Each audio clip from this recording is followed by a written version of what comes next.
Hello everyone, my name is Michael Palermo. I'm a developer evangelist based out of Phoenix, Arizona, and I am so excited to be sharing with you what I think is one of the coolest in the series on Windows 8 development, and that's what HTML developers need to know about coding Windows 8 Metro style apps.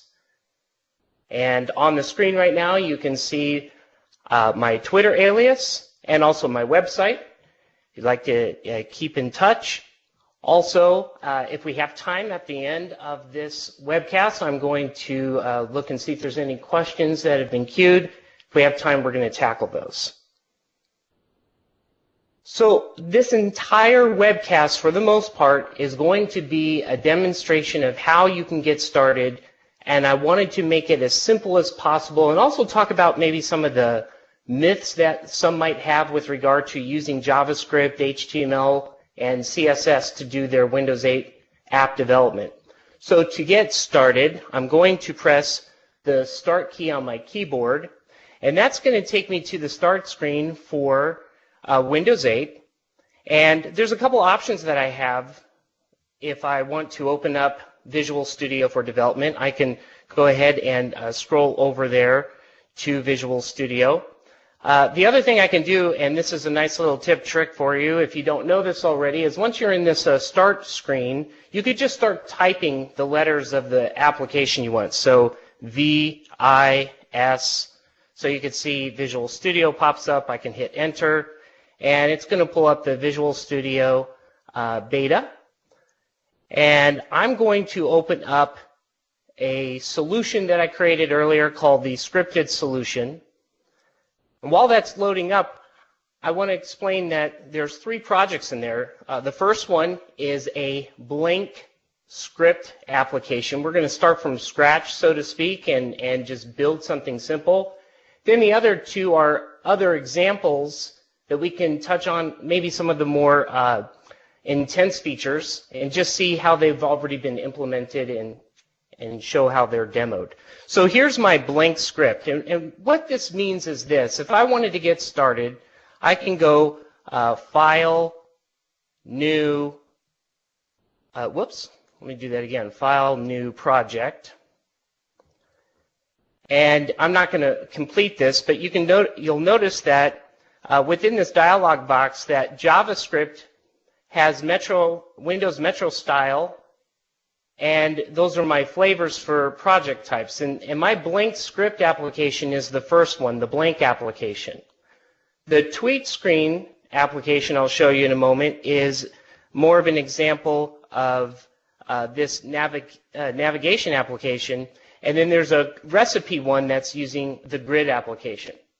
But we're going to start first with the blank application, so I'll go ahead and close that. And we're in the default HTML page. So the first thing that I want to talk about is, what is it that we're building? Why are we using JavaScript? Why are we using HTML? So myth number 1, is there actually a site being built or an app being built? It's definitely an application. It's an application designed to run, a Metro-style application designed to run in Windows 8. It is not using any crazy ActiveX controls. It's not actually a browser hidden in something and rendering it. It's a full-blown application. So why JavaScript and HTML then? Well, it's to leverage the skill set you probably have in HTML, JavaScript, and CSS3. And so that's what I wanted to do first, was really zero in on that. How can you benefit from using the things you already know? And then we'll start to graft in the things that you could use or leverage on the system. So I thought we'd create a simple know-it-all type of an application. You ask a question, it provides an answer. And I want to show what are some of the things that we can do that we already know. What are the rules, so to speak. So I'm going to create a simple div tag. And I'm going to give it a class that equals content.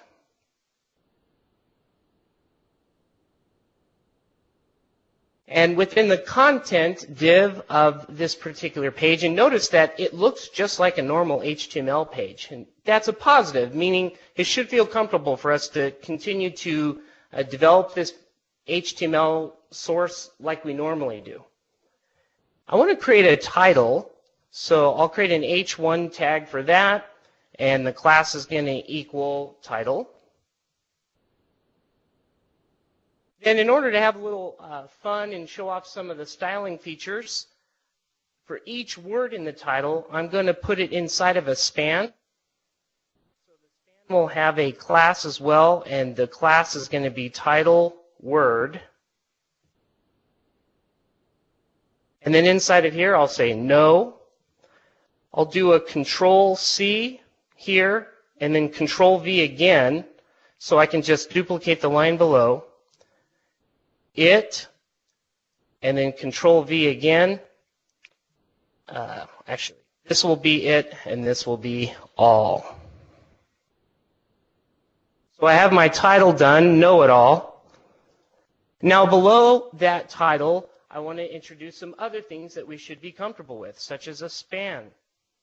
I'm going to say that the span is, just put that on the next line. Span tag is going to use a class called label. And of course, when we think of class attributes within HTML, we're thinking usually of a corresponding cascading style sheet or CSS that would maintain some kind of definition for that for styling purposes. So we're going to get to that in a moment. But I'm going to just ask the question, what is it you seek? Now, that lends us to the very next thing, and that would be interactions with the end user. And we do this with inputs. So I'm going to use an input. The type is going to be something that is classic, and that's text. But before I just choose that, let me see if I can be quicker on the draw on that. Type equals, there we go. You'll notice that email is there, and the date time. So this is an HTML5 document, which means that we have the HTML5 features, the new tags, the new input types. So if I wanted to introduce some validation into my HTML, I can. But I'm going to make this simple. I'm just going to say type equals text. And maybe I'll add an inline style that says that my width is going to equal, oh, I don't know, 360px. And then something else that would benefit me here would be an ID that says this is going to be the question. So I can reference this later in script. And I want to set an autofocus. And I'll go ahead and close that input tag. So now that I have the label and the text box, I would need a way for them to trigger or submit their question. So I'm going to create a button tag for that. And if the thought process here might be, well, you know, I haven't seen anything new yet, that's kind of the point. Because you should feel good that so far it feels like you're creating just a simple web application, even though it is actually an app. I'll say that the button's text is get answer. And then once we have something, what do we do there? Well, I'm just going to create a div with an ID that is answer. And what that's going to do is be a placeholder for where we'd want to put some content to put the answer. So far, very simple. We haven't even really introduced anything different. Although, to be fair, if I go back to the header section, there are some links that were already here when I created the blank script. So this CSS and these two JavaScript files are known as Win.js references. So they're already available in the operating system, and we're just leveraging them. But these other ones here are local to me or local to my project, and these are this would be a CSS and a JS file that I control. The reason why I have a comment here, something new, is that when we get to script, I'd like to introduce our own script file and then demonstrate how you can start coding that way. But I wonder what this would look like right now. So I'm going to go ahead and run this. I'll hit local machine for deployment. So it's not only building the project, it's also deploying it to the to my desktop, and it's saying know-it-all, what is it you seek, get your answer. Of course, I can type some stuff in here and click get answer, but nothing's going to happen. All I'm getting are some visuals from that page. So where does it get interesting? Well, if we look at it this way, so far what we've done is we could say we've decided what content is going to go into the application. We just haven't decided how it's going to look and how it's going to behave. So the next portion of this, I'd like to start getting into the CSS side of things. If I expand this blank script and go to the default CSS, this is what it looks like to begin with.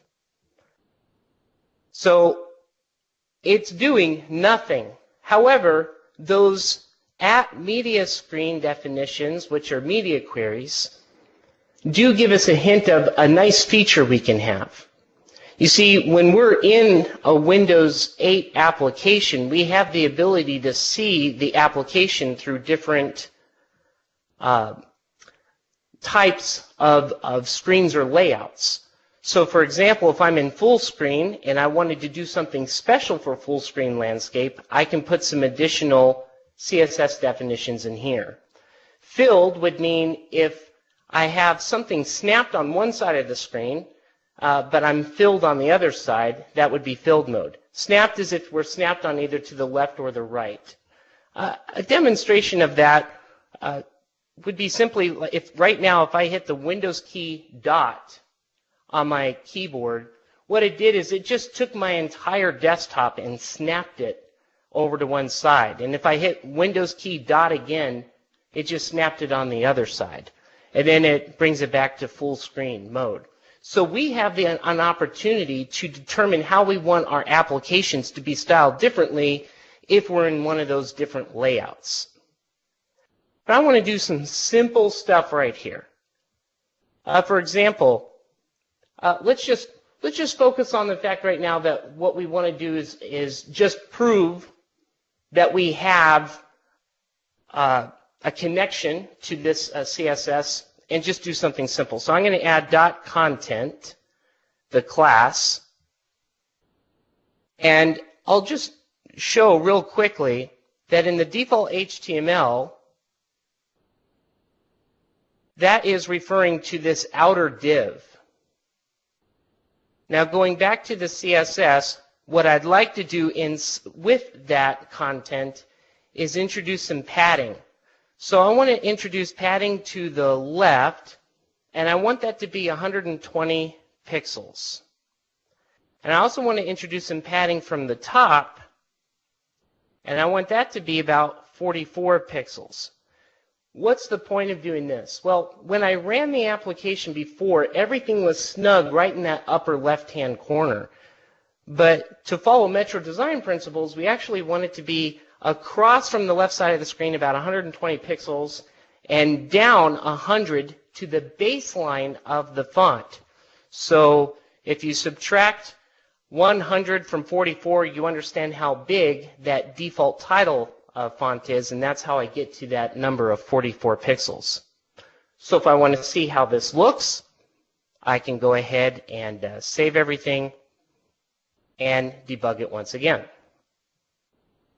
Now it's over on this side like the other applications are designed to be at that area.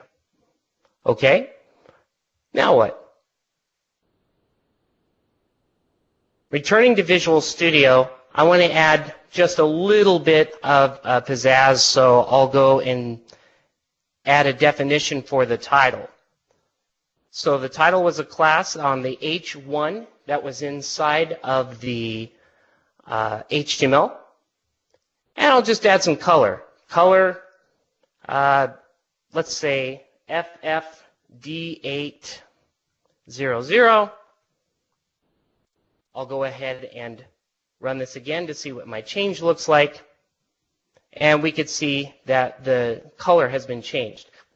But I wonder if you notice that every time we're doing this, we're making a change to some style definition, I'm having to rerun to look, make a change, go run it again, make a change. Well, the bigger this gets, the more frustrating that might be. So even if you're primarily a developer and not a designer, I want to showcase how and why you might be interested in using Expression Blend. See, again, every time I want to see a change, I have to redeploy. If I right-click my project and say Open in Expression Blend, which is what I'm going to do, this is going to take my solution, open it in Expression Blend, and allow me to take the same exact code files that I'm working with, but use it in a different kind of environment that might be more suitable, especially when you're in the front-end design aspect of the application.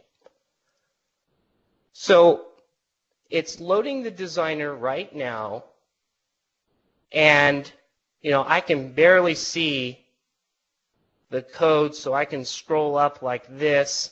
However, I'll let you know a keyboard shortcut that's handy within Expression Blend is Control-0. What that does is it puts the entire designer and fills it to the capacity of whatever screen you have available. So I have everything is showing right here. Now, if I were to go to the CSS and double-click that, I still have it's the same file we've been working with, but the benefit that I have here is that I can enter in a change. Let's say I want to add a text shadow. And I want that text shadow to be, let's say, 2 pixels by 2 pixels by 8 pixel, and we'll make it white. So basically, 2 pixels down, 2 pixels to the right, and add a blur effect of 8 pixels, and make it white. If I save that, I'll do Control-S, go back to the default, you'll see that that effect took place. I didn't have to rerun everything, it was just there. And where this gets interesting is if I go back to the CSS, and let's say now I want to add to the title word, remember that was each word inside of the title, another class definition,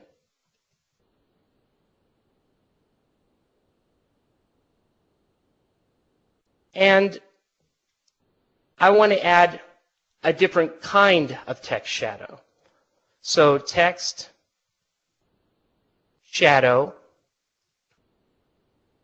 if I make it 0, 0, but then add, let's say, 8px by 8px, and then a completely different other colors such as, well, 8's on my mind, 88, 88, FF. Looking at the code within Expression Blend, what this does is it says, I don't want there to be a shadow in a particular direction, but create a blur effect, a strong one, in all directions. And this will only happen, or this will happen for each of the title words, but what I want to do is add a hover here. So if I happen to hover over the title word, that's when the actual effect comes into play. The key thing that I want to focus on before I go back over to the HTML to look at it is that nothing so far is really anything different than what we should know. It's the ability to leverage that skill set and capitalize on it right within the environment. So if you're a strong HTML or JavaScript or CSS developer, you should be seeing that, hey, he's not showing me anything different. it's kind of the point. Once again, we're not really having to do much different than what we are familiar with. So I have the hover there. Now, you'll notice if I hover it over here, well, it's not showing me the effect. But within Expression Blend, the nice thing that we have is the ability for us to go into what's called interactive mode. I'm going to hit F4 on my keyboard, which is going to make it full screen, Control-0 to put it back into place, and then Control-Alt-I. Again, Control-Alt-I is a keyboard shortcut for interactive mode, which means right now if I do hover over any of these words, I'm going to get the instant visual feedback, but I'm not having to run this program again and again and again. So for those of you who have never really experienced Blend before, this would be the reason why you might want to do it. Now, you'll notice if I go back over into Visual Studio, I get this prompt that says there's been some changes. Do you want to basically sync up and get those changes now? I'll say yes to all. Everything I added in Blend is now in this project. And if I go back again over here, I can shut this down. I'm going to work out of Visual Studio for the rest of this. But if I was in that interactive, I really want to see the design and I want to play around with the design and not rerun the application over and over again, I would stay in Blend for me to do that. Blend has, of course, a lot more features, but due to the scope of this webcast, we've got to keep things on a specific path. I want to add some other style definitions. For example, we had a label. And maybe in the label, I just want to add what the width would be. 120px. I noticed also that with regard to our answer, I want to make sure that the answer really stands out. So the answer was an ID. So I'll use the pound answer. And within there, I'm going to add some padding for it. I'll make it 100px by 0, 100px, 0 again. I'll make the font size something that we can really see. So the answer is obvious, like 100px. And I'm also I'll take this text shadow up here. I'll bring it down here.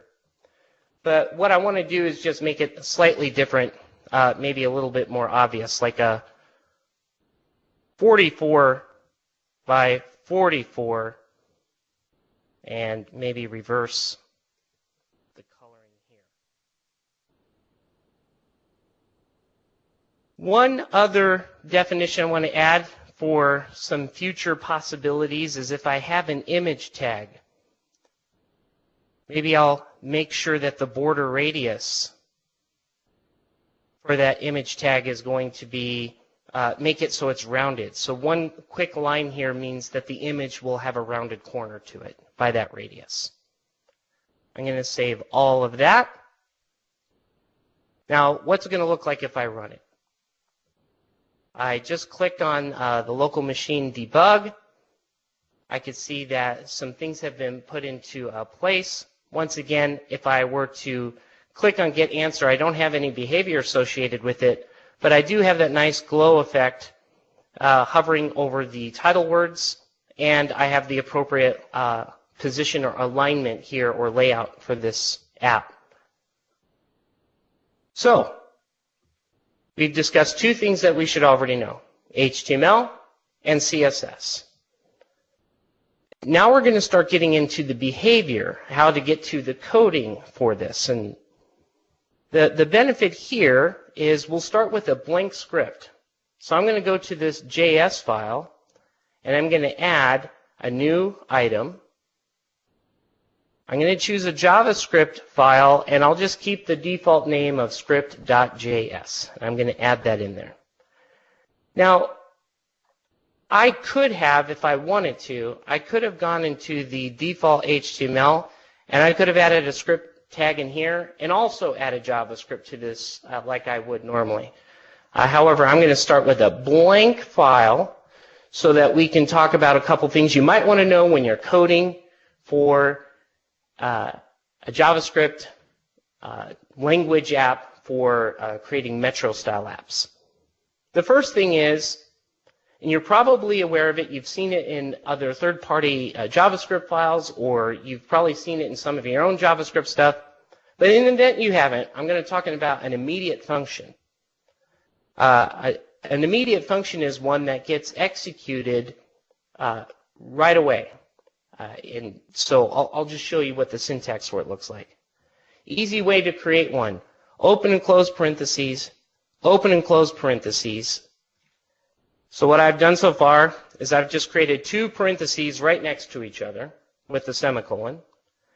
Then putting the cursor inside of the first one, I'll execute the function code snippet. So if I tab here, tab again, backspace, and hit enter, I'm now inside of an immediate function. Notice it has no name. I don't have to call the function for it to execute. It simply executes in the order by which it was put onto the page, which we haven't done yet, but we will shortly. And so within this immediate function, what can I do? Well, I can start to create other functions.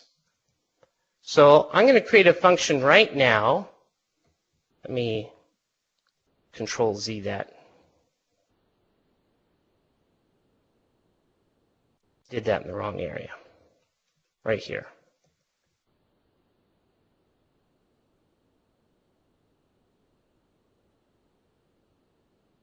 I'll call this a get duped.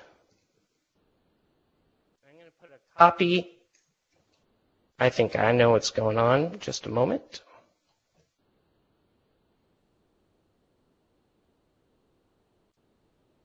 I'm going to put a copy argument here, a copy argument here,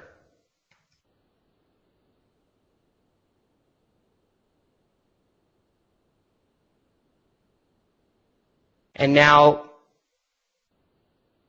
let me make sure I spell everything correctly. Sorry for the typos I had. I just had setting on my keyboard that was incorrect. So in my getDuped function, notice that I'm passing in two arguments that are the same name. That should look wrong to you. And yet Visual Studio at this time is not reporting that anything is wrong. That's why you're probably going to see more often in code samples and as we move forward, and even some of the default JavaScript files that ship with the project, this string that precedes things within an immediate function. Use strict. And now I want you to observe that there is now right here a red squiggly underneath that second copy. So the benefit of the use strict declaration as a string preceding all your stuff is that it's going to now invoke within Visual Studio the ability to report these kind of odd behaviors. Because as we know, JavaScript is not a strongly typed language, but we want to get the benefit as much as possible of preventing any kind of silly syntax errors. So if you see that line there, of course it reports a lot more violations, but I wanted to give you an example of one of those violations. So I'll erase that function. And now, if we think about it, the main objective here for this the code that we're going to be writing is to respond to the buttons when it gets clicked. We want to be able to provide an answer. So that's what I'm going to do right now. Is I'm going to say I really want to get the answer. So function get answer,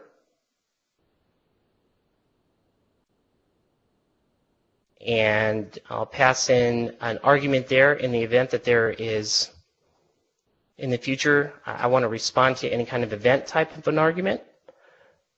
But for now, what I want to do is say var q equals, And Q for me represents the question that's being asked. I want to get access to that item on the page. I'm going to say document dot select, or query selector, excuse me.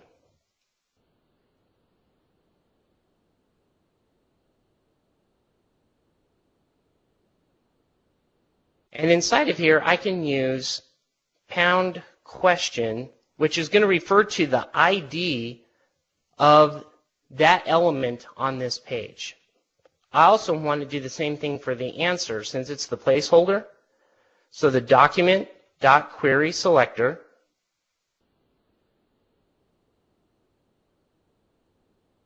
and it's going to be the answer, like so. So what Q and A represent here are the actual elements that are on the page. Not the content in them, but the entire element, the DOM element. Now, what would I want to do from here? I'd like to process the question. And in fact, let me do that in another function that we'll call from this function. So function process question. And I'll pass in the Q and the A elements into this function so that I can access their content and information in order for me to provide what the answer is going to be. Now, A, if I were to set its text content to something like text content equals Webcast, or MSDN Webcast. Just to show how this works, then down below, I would need to go ahead and call it. So process question. You could see that the process question on the screen is giving me some IntelliSense. I just wrote it, but it's showing me how I can call it. So I'll go ahead and take advantage of that process question. But I'm going to deliberately forget to put the arguments in there for now. I will save this and I will attempt to run. Now I know there's several steps that I've skipped. And the whole point of this is to show that they're skipped. See, no matter what I put in here, I'm not going to get any change in behavior. That's because, first of all, how does this button know down here, the submit question, to execute one of those functions? Well, one way that I can do that is say onClick equals, and now I can provide the function name here. So I'm thinking, oh, I want it to call getAnswer, like so. And that sounds good, but the challenge here is going to be, if I do it this way, it's going to prove, and I won't run it again just to show you, but it's going to prove that process or this getAnswer was not accessible because it was inside of this immediate function. If you have any .NET background, being inside of this immediate function and declaring functions in here is kind of like creating a class, and inside of that class creating functions that were private, not accessible on the outside. So that's how these are right now. So what could I do if I actually want to make this getAnswer public so that it could be called from the script? This is when we are going to introduce the very first thing that's different than what you might be doing in the web world. And that's using the WinJS namespace. And with WinJS, I'm going to say namespace define. And inside of here, I'll say blank script is the name of my namespace. Now, what I add next is going to be a JSON format style of the actual functions that are going to be exposed. So in this example, I would say get answer points to get answer. Really that simple. And then close the method like so.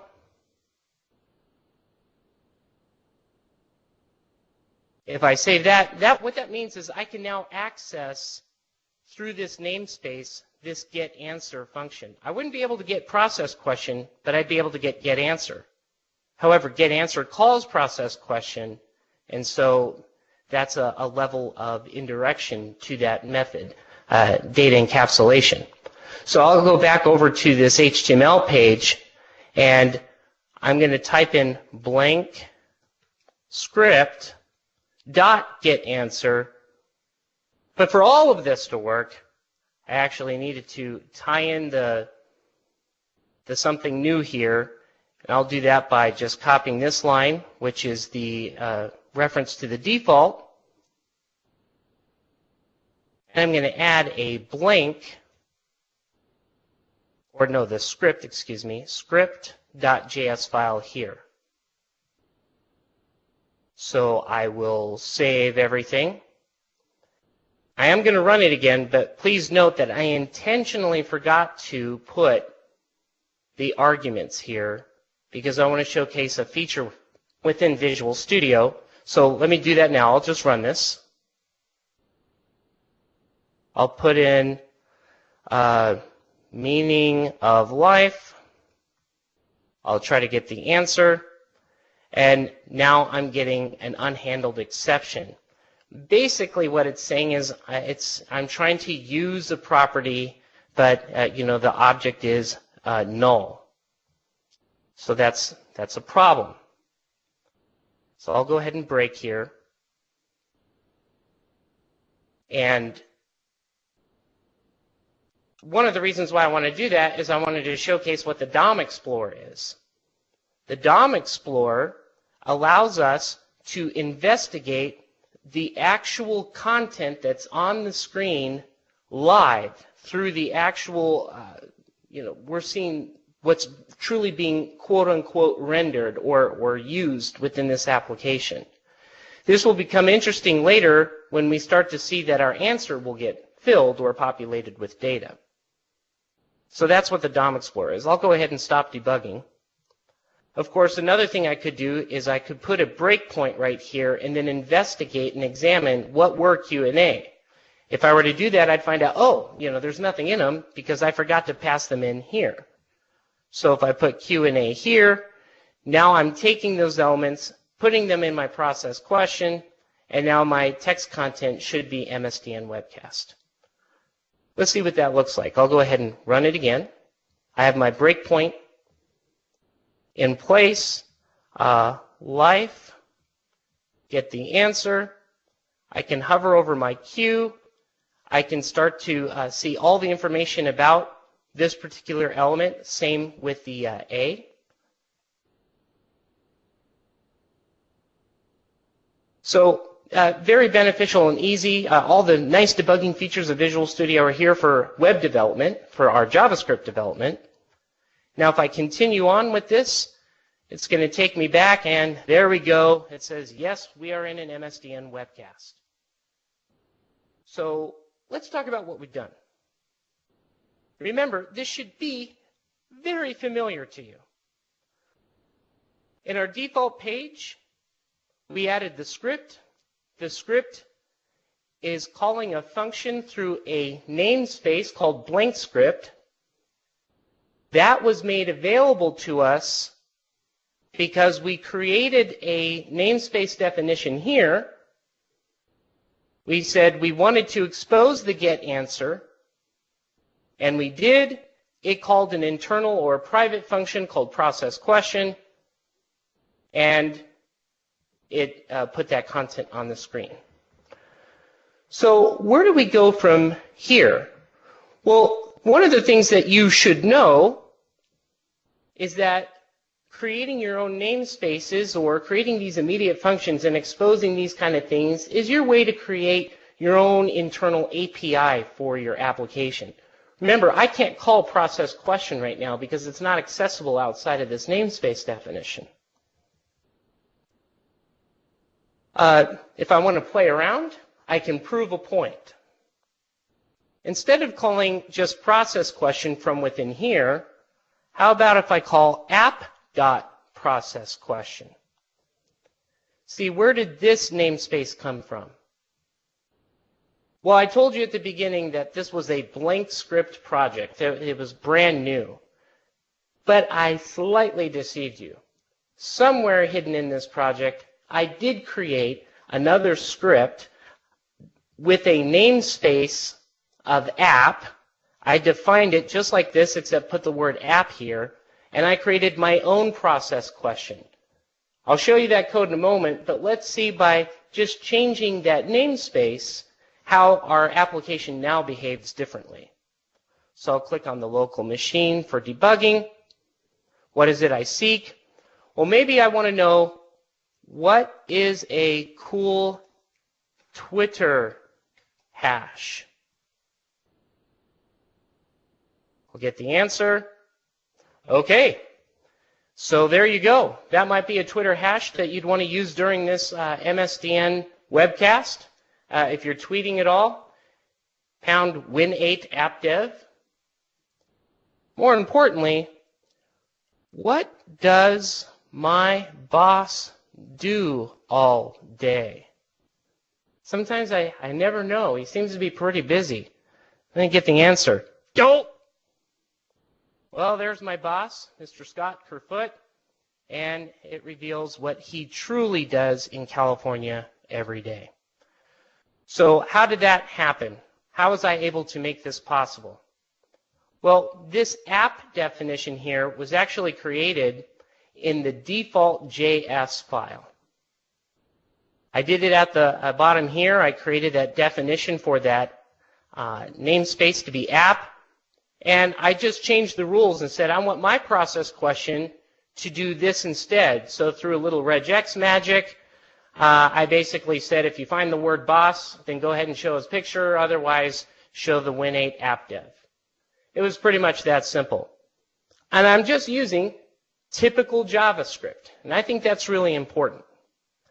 Let's dive now into how we can implement a specific feature for Windows 8. You should feel comfortable that your current skill set with HTML, CSS, and JavaScript can be easily leveraged here. Where can we do some stuff that's different? So one of the things that we can do is add an application command bar. And what I mean by that is this is going to be something completely different from what we're visually seeing on the screen, but using a feature that's going to be in most of the Windows 8 Metro style apps. So I'm going to create a div. I'm going to say the ID equals app bar. And I also want to use this data win control attribute. So this is starting to look a little different. This is our way of saying, let's treat this div like a control. And specifically, we're going to make the app bar control. Now, I want to add another button in this example with a data win control. So within this app bar, I'm going to have an app bar command, and then I want to utilize the data win options attribute to specify the properties and the behavior of this particular button. So I'll do this with JSON style format. I'll say that the ID is going to equal, let's say, hello. And we'll say that the label will also be hello. So hello world type. In fact, I'll just put hello world there. And its section, what's the context here? How is it involved? Well, I'm going to say global. I also want to include what icon is going to get used. Now this is where it gets interesting. The icon is going to be pointing to a symbol that's already on this machine. So this is the syntax for it, ampersand hash XE12B semicolon. Now how would I know that? Well, I'm going to show you a little tip trick here that you're going to want to know for your Metro style apps. When we're referencing icons like this, you can hit the start screen, type CHAR for character map, select it, and now if I go in here and choose the Sago UI symbol and scroll down, there are a ton of different symbols or icons that are going to be installed on all of the Windows 8 operating systems. And this bad boy right here, the E12 that I just referenced, is the one that I'm going to be using. So again, you just hit start, type CHAR for character map. I have my icon there. It's ready to roll. So let's just see what this looks like visually on the screen if I run this. I'll save everything and run it again. If I use the keyboard shortcut of Windows key Z as in zebra, it pulls up the command bar. And this is what I'm looking at here, is this hello world, and it's using that icon that I had specified through the character map. Of course, if I go back to it and press on it, nothing happens. So I want to add some behavior to that. I'll do that quickly. And I'm going to go back into my script file and show how I can expose another function, a function like show message.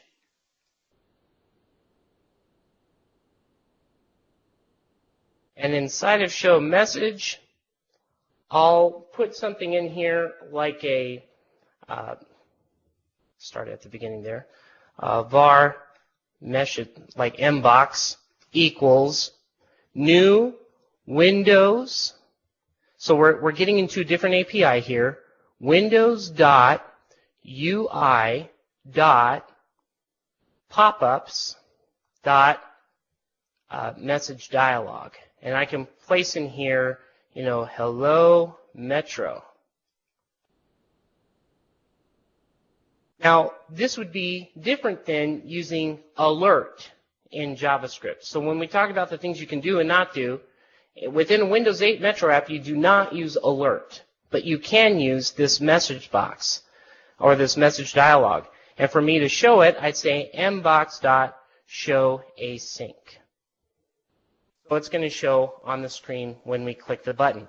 Now, for me to expose that, I'm going to add a comma here and say show message, show message. So it's now going to be exposed. Save that. Go over to the default page, and now I can add another comma here and say on click equals, whoops, not equals, and it's the blank script dot, and I'm not getting IntelliSense in here, but I'll just put show message. And that should complete that. I'll go ahead and run this again.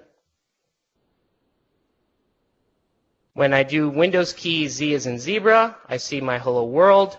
And this is how we see the message dialog box appear on the screen. It shows us the hello Metro, and I can go ahead now and close that. So I'll do that.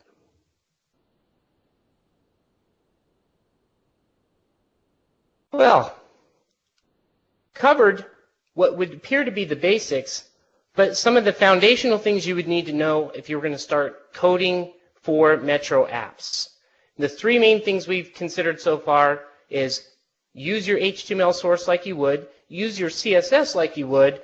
When it comes into your JavaScript, you're going to code your JavaScript probably like you normally would, but you're going to have the ability to take advantage of some of the features of Windows 8 development, such as the WinJS namespace for certain behaviors, as well as the Windows namespace, which drives down and gives us other features that we can leverage within the application. There's a lot of stuff there. So instead of hand typing a lot of this, I just want to show you an example of where it could go. For example, in some of the labs that we've done across the U.S. For the developer evangelism team, we have had this Contoso cookbook as a lab that you could do, and I want to showcase what that looks like. So the splash screen popped up. That can be managed in your application manifest. We could see that we have the appropriate spacing across and down that we talked about earlier. These are being data bound to an Azure service that's returning JSON style data for all these images and for the data in here. If I were to hit Windows key dot on my keyboard, you'll notice that when I'm in this view, this snap view, it changed the way that the data looks. And of course, when I bring it back, all this was done through those media queries that we saw earlier in that CSS. If I were to hold the control key down and toggle my mouse wheel, that's going to take me to what's called semantic zoom. So that means that I can go into the app and say, you know what, if someone wants to see all that content shrunk down, well, this is what we did in our semantic zoom in order to get it that way. If I wanted to do a search, I could go to my charms, which is Windows key C, and I said, I'd like to do a search. You'll notice that my Contoso cookbook app is already selected, and I can say, do we have anything Italian? And hit enter. This takes me to the search page where it says, yes, we've got some lasagna. Of course, I can click on that and it takes me to that particular page. So some examples of things you can implement. That entire cookbook was written in HTML, JavaScript, CSS. And another one that I wanted to show quickly is the tweet screen. Let me go ahead and change that again.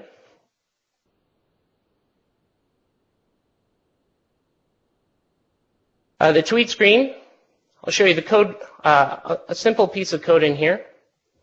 This is the app.js that I created that allows me to do stuff like, hey, on settings, or this is a way to say this is an event handler. When we're going to invoke the settings for this application, what function would you like me to call? Well, here's the function.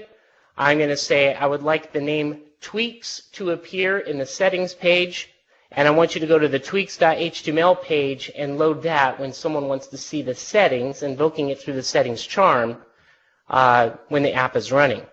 And then go ahead and fly out and populate the event object, which was provided through the operating system. So let me just show that real quick. I'll run it. And the whole point of this app is it goes out and does a search for anyone who happened to use that #win8appdev. If you happen to have tweeted with it, then you might see your stuff pop up here. But if I want to go to the settings, Windows key I is going to show that. And if I hover over this, you'll see that my tweaks is where it shows in my settings. That was what you saw populated in the JavaScript code. I'll hit that again, Windows key I, and I'll click on tweaks. And what this allows me to do is say, is there another search term you'd rather search on other than Win8appdev? So of course I can change that here, save tweaks, and modify what I want to see on my tweet screen. I was using this at some live events during lunch and so forth, so people can see their stuff as the event was unfolding. Well, we're almost running out of time. I just want to come back and make something really clear about what you need to know about coding for HTML or coding with HTML to do your Metro style apps. And that is, don't feel like you have to learn a ton of new things. The new things are in some of the API calls, but embrace the fact that you already know how to do HTML. You already know how to do CSS. You probably already know how to do JavaScript. Just learn what you would have to change or some of the new calls that you'd have to make. But embrace the fact that you know so much already. Now, within a short period of time, couldn't cover all the features I'd love to have covered with you, but the key you also should know is that the main reason why we have this available, that Microsoft has made available JavaScript coding for Metro-style apps, is so that you can take advantage of that skill set. Some have asked, well, was it so that I can take my website out there and convert it over into an app? Well, you might be able to take some of those resources and do a degree of conversion, but the primary reason was to take advantage of your skill set so that you can leverage that and continue to leverage that in either the web or in the app world. Another question that gets asked quite a bit is, could I use my third-party libraries that I love in JavaScript? For the most part, the answer is yes. But keep in mind this too. Third-party JavaScript files, if their main purpose is to make your websites cross-browser friendly, well, that's not an issue here. We're not coding to multiple browsers here. We're just coding to an app. So sometimes those third-party JavaScript files are going to represent some bloat where it's not necessary in our Windows 8 applications because we're not worried about browser issues. In fact, that makes the whole experience much more enjoyable when you're coding with JavaScript and you don't have to worry about all the browser issues. You're just creating an app. So I'll go ahead and shut down Visual Studio. And with regard to where you can go from here, I want to leave some of these resources on the screen for a moment. Because we're embracing Windows 8 and we're also embracing the possibilities of how to develop for Windows 8, I have some resources here on how you can take advantage of some HTML5 skill sets, some CSS3 skill sets. If you want to see what upcoming events there are that are related to Windows 8 or HTML5 or CSS3, that's what those first 3 bit.ly links are to. If you want to keep in touch with me through Twitter, you can do so through the Palermo4 alias. And of course, my website is palermo4.com. And I think we might have time for maybe a question. Let me go check on that. Let's see. Do you still need, I think one of the questions is do you still need a developer token to post your app to the marketplace? The answer is at this time, absolutely. And if that's something you're interested in, please reach out to me. Anyone who thinks they have a Windows 8 app idea and you want to get it in the store right away, please reach out to me. Reach out to me through Twitter. Just send a message and I'll see that. If you're interested in a token, I'd be happy to help you out with that process. There is a process for it, of course, but I can be a gateway for you to get to that Windows 8 token.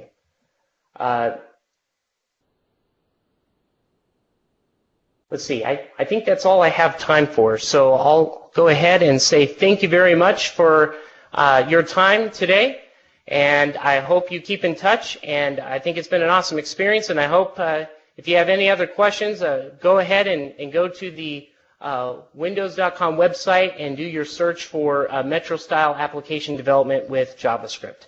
Take care. Have a great day.